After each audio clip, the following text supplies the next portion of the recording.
L'impolitesse de la mort, promenade sans retour pour les pécheurs. Barwa bakoki kovanda na feti na bango bazali kolia mpe komela liwa ekoti ezwi moko eke na ye mpe ezongisi ye te oyo liwa eyebi bakonzi te eyebisi se mabe oyo liwa ekotatola makita suka ya bomoi na motwe oyo liwa eko banzaka basekele nyonso ye suka ya bomoi na motwe yango bakumisaka te soki moto nakufi te po toyebi te basekele nyonso ye yango balobaka te soki moto nakufi te po toyebi te basekele nyonso ye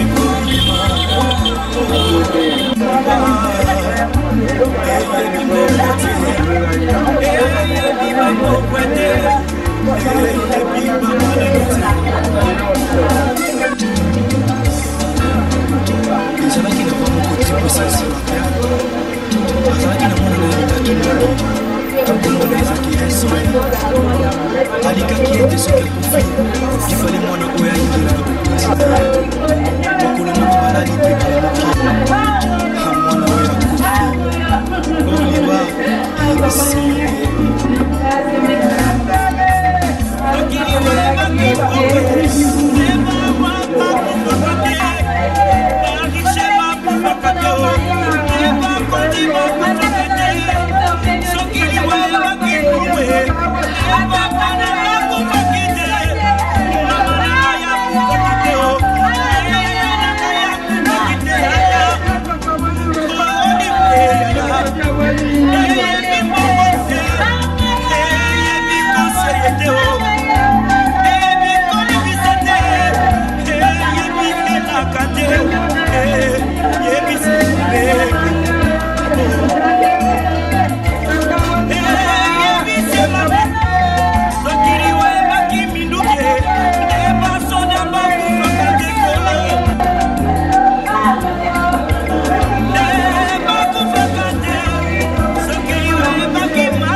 abondé la pour la circonstance une petite exhortation pour 3-4 minutes.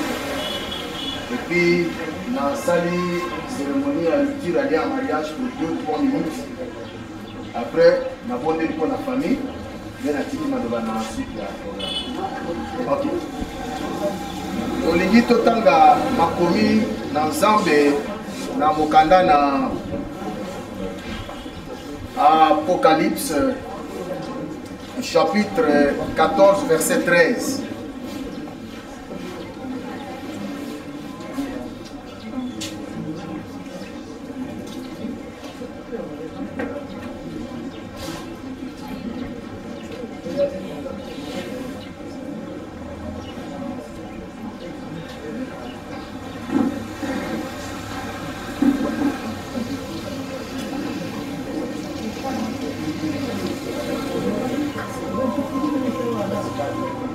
Ok.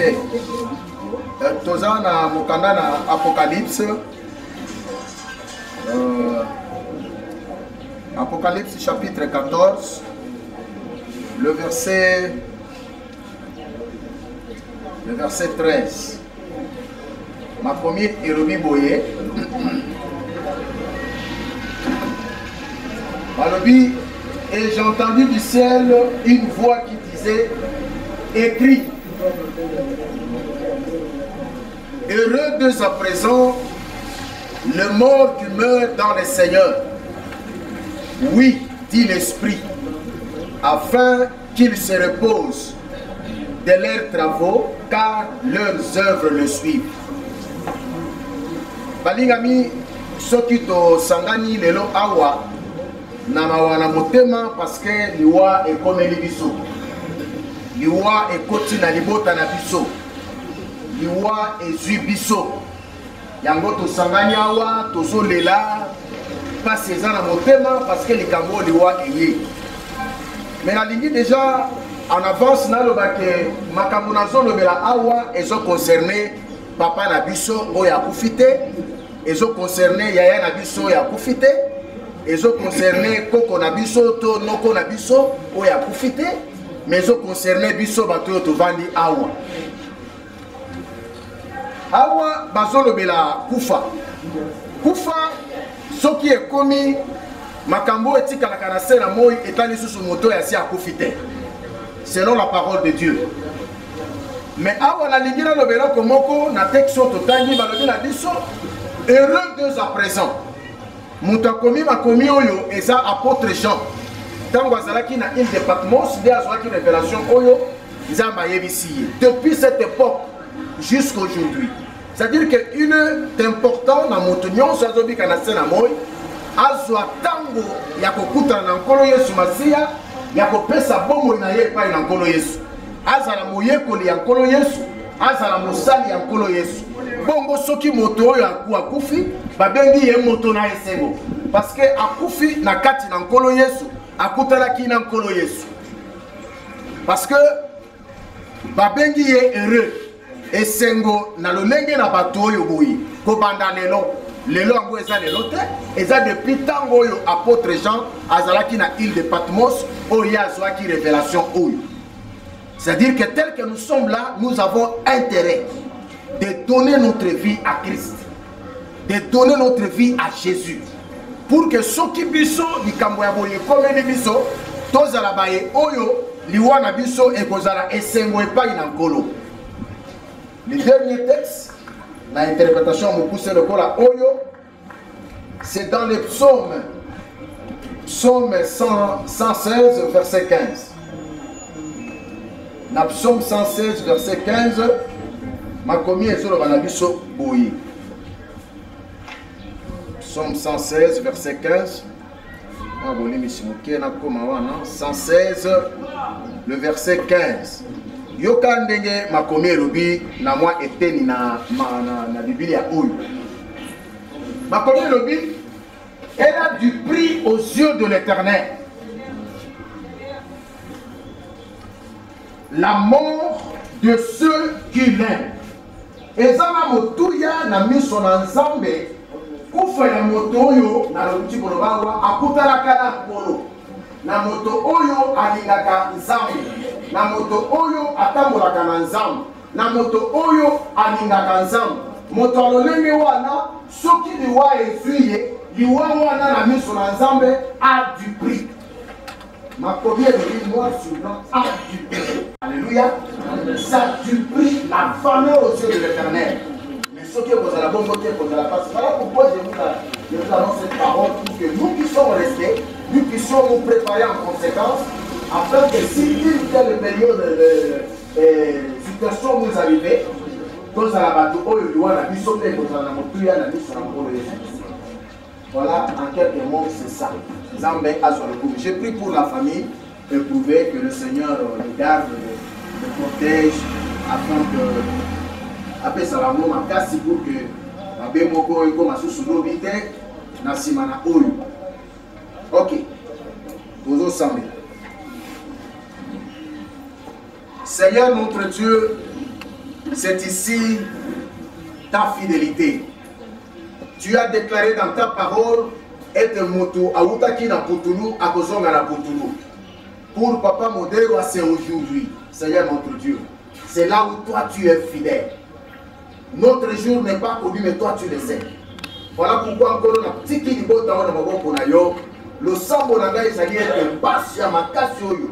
Pota oyo libota ezoki yokaka ndio koyi kobandea yokaka ndio koyi kogogo kosunga bango pona kopesa kimia consolation na bango ekoute pai na motote ça ne suffira pas Seigneur notre Dieu au consoler libota oyo ezoki pota makasi lokola oyo boyekolo kobumisa mutu monene boye nzambe na buya pesa bango kimia awa nkolo kolongwa awa pe kokende na malita totiki nzela yango na maboko na yo tala mituka bato na mokili bato basali tika ete nkolo opesa makoki pe kobatela na yo kokende enterrement pe kozonga moto na bisika na ye eleka na kimia napesi yo merci pour nzambe kati na biso kombo na yo ezwa lokumu tobondela kombo na Yesu amen amen.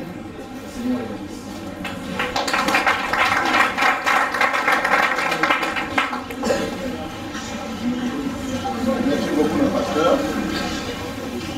Nous sommes tokosenga membre moko ya famille oyo amilengelaki aya kopesa mot de la famille.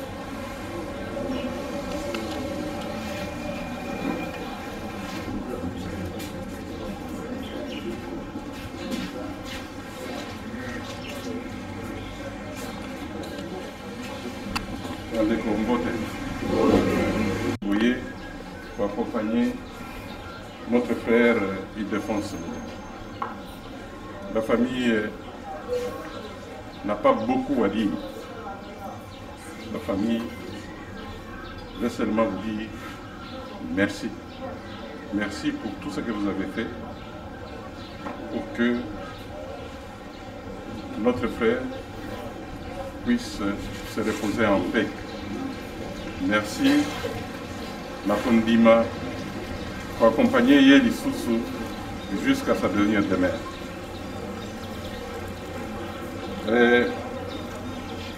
Les lots faudront accompagner la cimetière. Après, il y aura un bain de consolation. Na ndenge ya respect ya kutime na biso cérémonie ya monene ekoleka samedi matin ndenge tokomaki na programme oyo bozwaki. Merci beaucoup.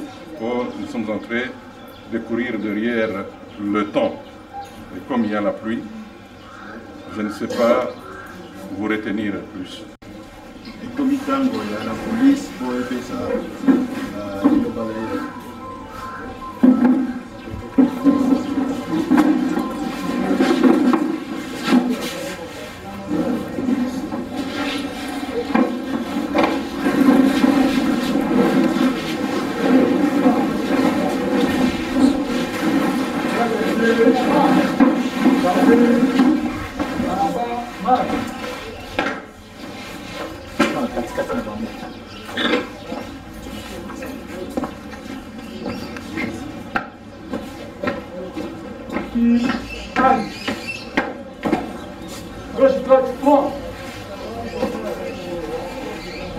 Charlie. Merci.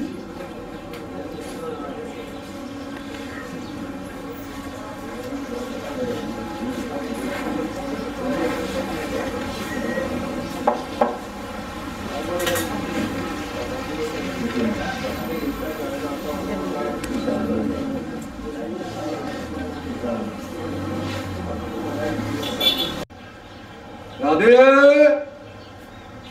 Vous. Au centre. Côté. Armé. Clairement, ouvrez les bancs.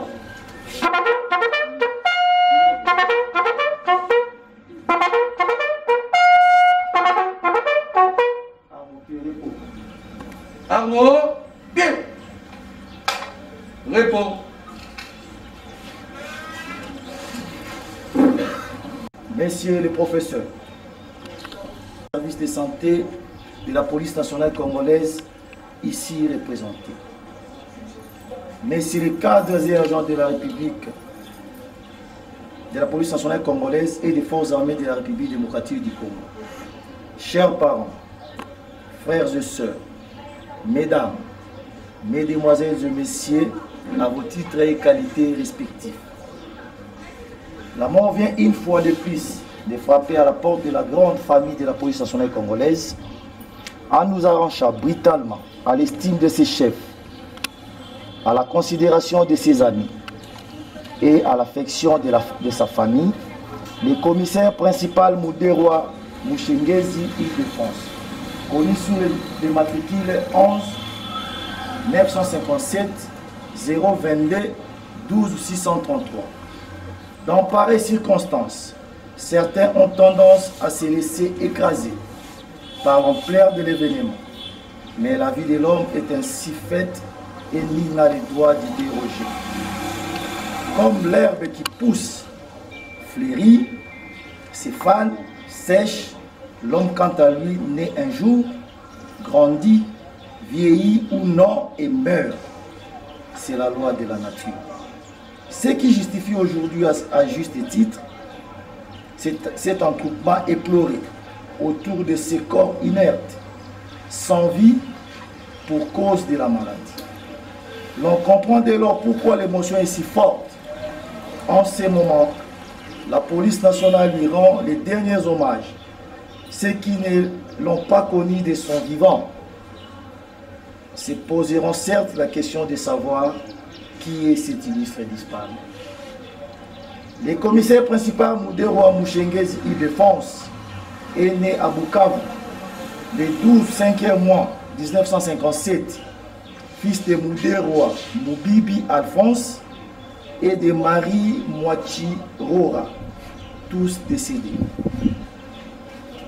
Originaire du village de Kabaré, certains de Bouchouira, province du Sud Kivu.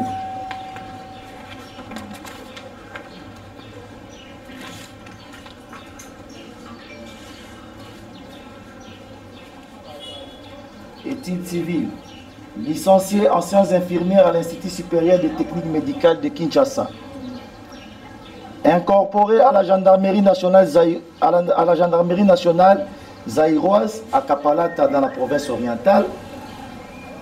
Après sa formation de base à Kapalata et soucieux d'être un bon policier et de bien servir dans son métier, il suivit plusieurs formations spécialisées dont la plus importante est les cours d'infirmier AD à l'école de santé de Kitona de 1976 à 1978. Soucieux de servir son pays sous les drapeaux, et lors de l'avènement de l'AFDEL, il avait intégré la police nationale congolaise en 2000 et sera admis immédiatement au service de santé. Au cours de sa carrière, le commissaire principal Muderwa Mushengezi, dont nous regrettons tous sa disparition ces jours, a bénéficié des promotions suivantes. Promotion militaire, soldat de rang en 1976, caporal de 1978, sergent de 1981, adjudant de 1984. Promotion policière.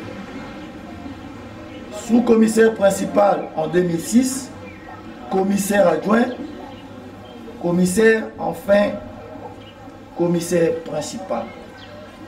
Tout au long de son parcours, sa discipline, son abnégation, son dévouement, son sens élevé du social, d'initiative et de créativité lui ont valu la confiance de ses chefs hiérarchiques au point qu'il a eu à occuper successivement les charges et responsabilités ci-après.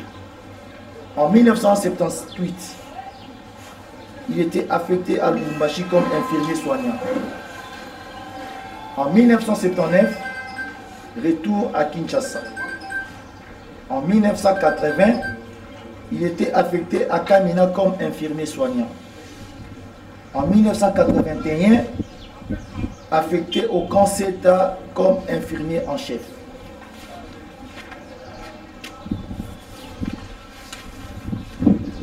Enfin, de 1982, il a participé comme infirmier auprès des unités de phase envoyées au front à Tchad. Nous ne pouvons pas terminer ces propos sans mentionner que l'illustre disparu nous laisse une fille en la personne de mademoiselle Mangene Dorcas, inconsolable. Monsieur le commissaire général de la police nationale congolaise, ici représenté, qu'il me soit permis à cet instant de m'adresser en votre nom à la fille et aux membres de la famille de l'illustre disparu.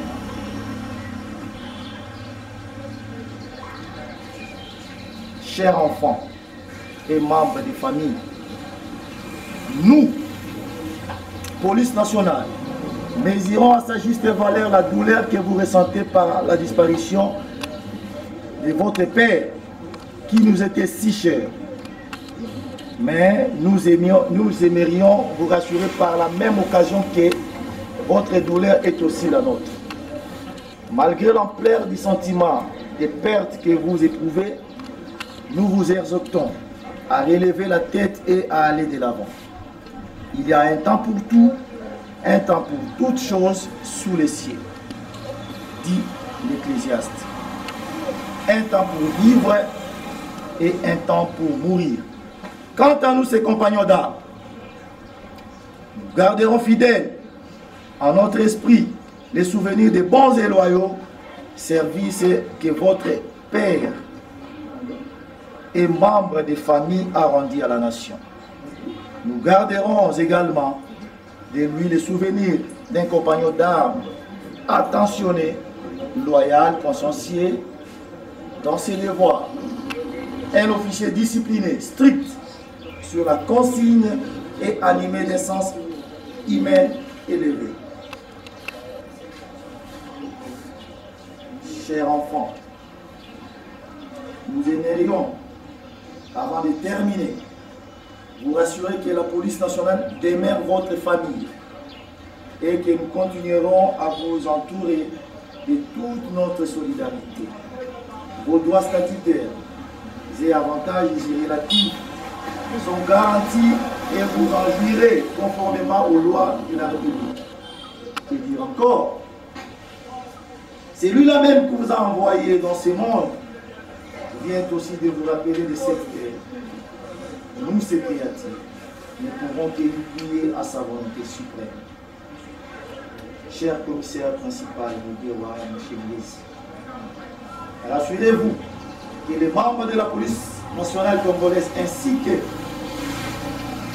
ces forces armées qui ont eu à vous côtoyer ne vous oublieront jamais.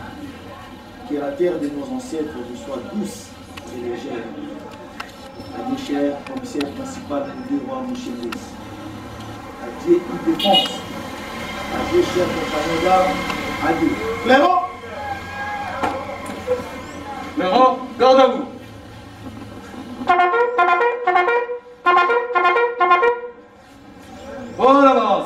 Droite alignée. Bon. Gardez. Vous. Au centre. Présentez. À la main. Fermez les bancs.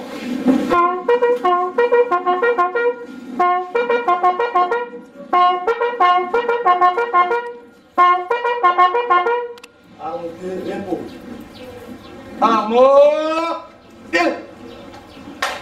Réponds.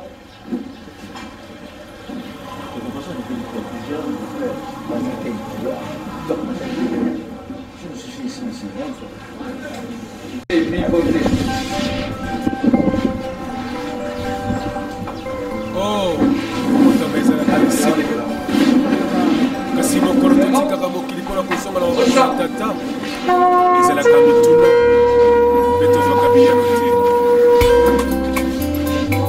liwa ekipaka kozwa moto te ezwaka mokonzi nyonso ata ozalaki na bambongo ozalaki na bamoyen soki liwa eye ekoki te titre na yo te omonana esina ezalaka okanisa liwa ezali liwa te tokomonana lisusu elongo na Yesu komonana esili te liwa ezali liwa te tokomonana lisusu elongo na Yesu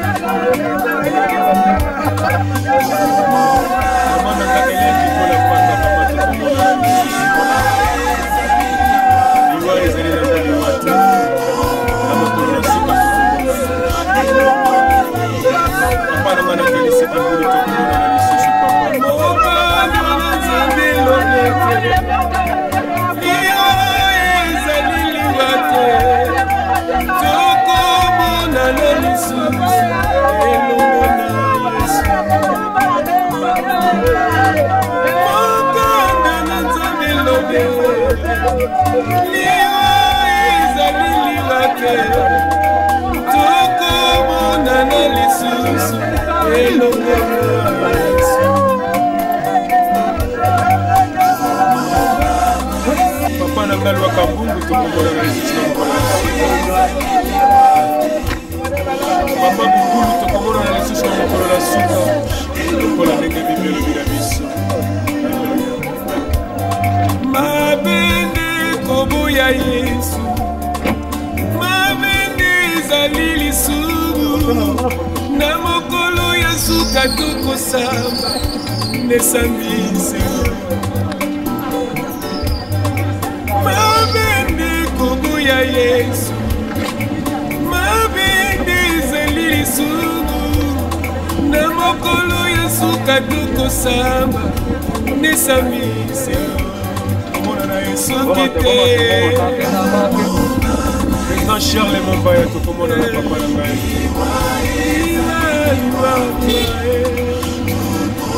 tokomona na lisusu elongo na Yesu ya Willy Ngonda tokomona na lisusu Mamuchala Ole tokomona na lisusu Pakaka Kinza tokomona na lisusu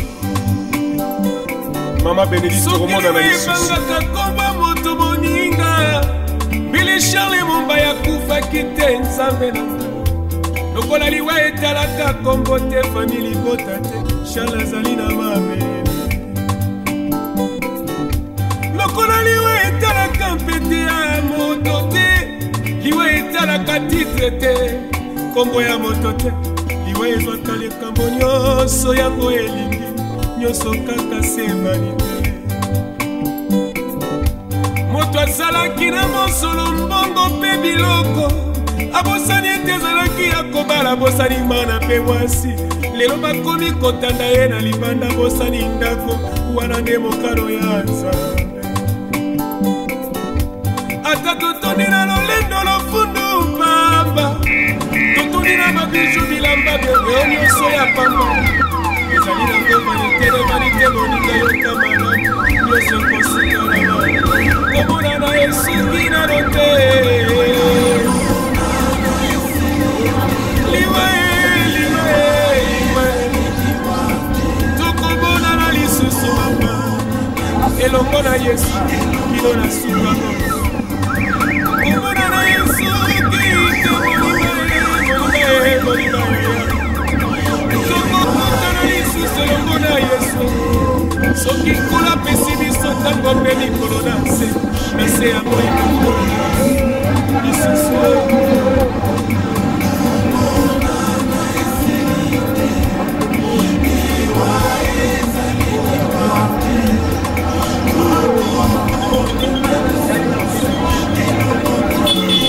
malonda tutulupai tokomona na lisusu soki natali moninga tolinganaka malamu akomi kotika biso mpasi na motema mama nanga kenda papa nanga kenda pasi vandekomasela kolela nakolela epalana nakoki koyambelanga mbela oyo bapapisi mpinzoli ezali yo nzambe na ndia omongana loku papa salelaka ngolu na mona loboko na yo ekitelanga na motema ponanga nasuki na ngai wana Yesu yokano sambo nazali ya ngai se moko ya yo ya motema papa kitisanga ngolu na yo pote na bika mokano se komona na esoki na lute komona na esite liwa ezali liwa tokomona na Simplice Panzuma Vinga tokomona na lisusu elo Panzuma Vinga tokomona na lisusu Ayarias tokomona na lisusu Mama Jackie tokomona na lisusu Mama Emily tokomona na lisusu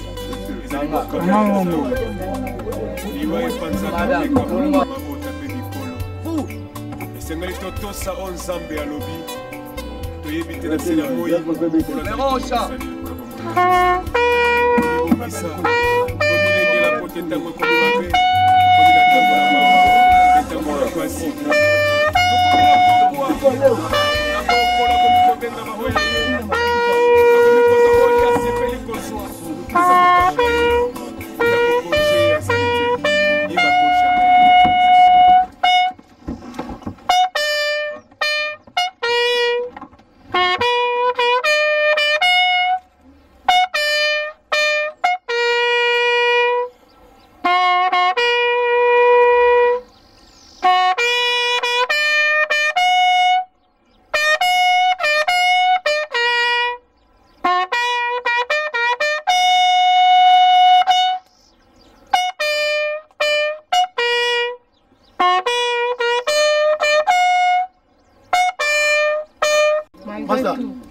Bobo no mabele.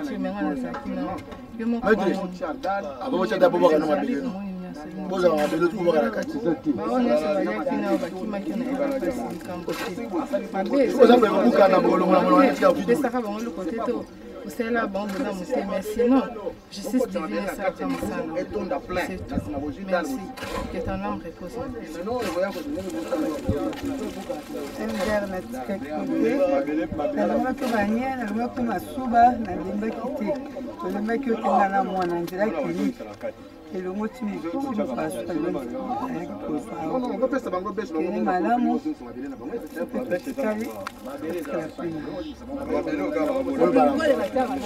Mais je veux pas la peau, car il nous a pas nos besoins à Bélin. Avant de couler vos besoins, on a besoin de la catine. Et voilà, mettez.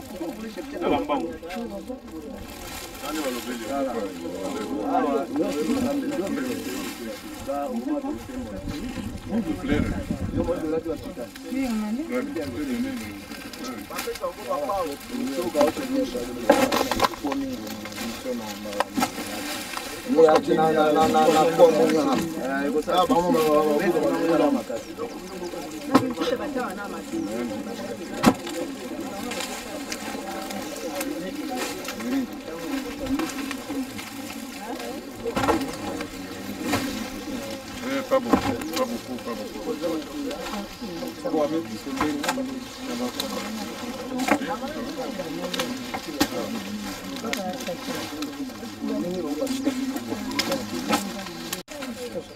hapana plastic. Mayani.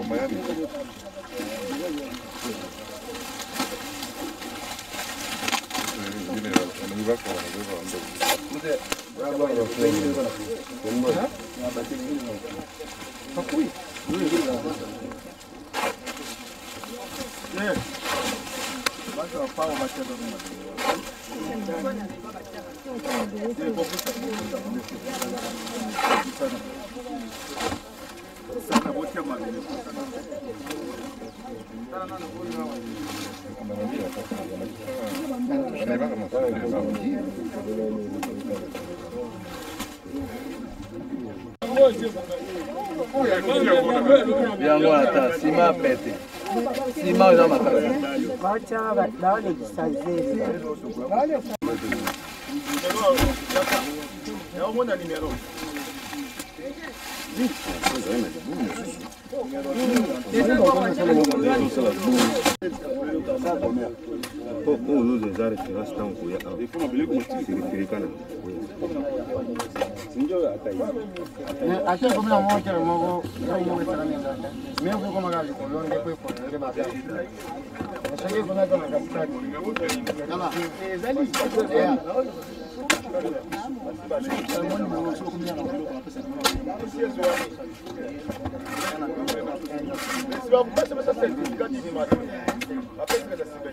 Se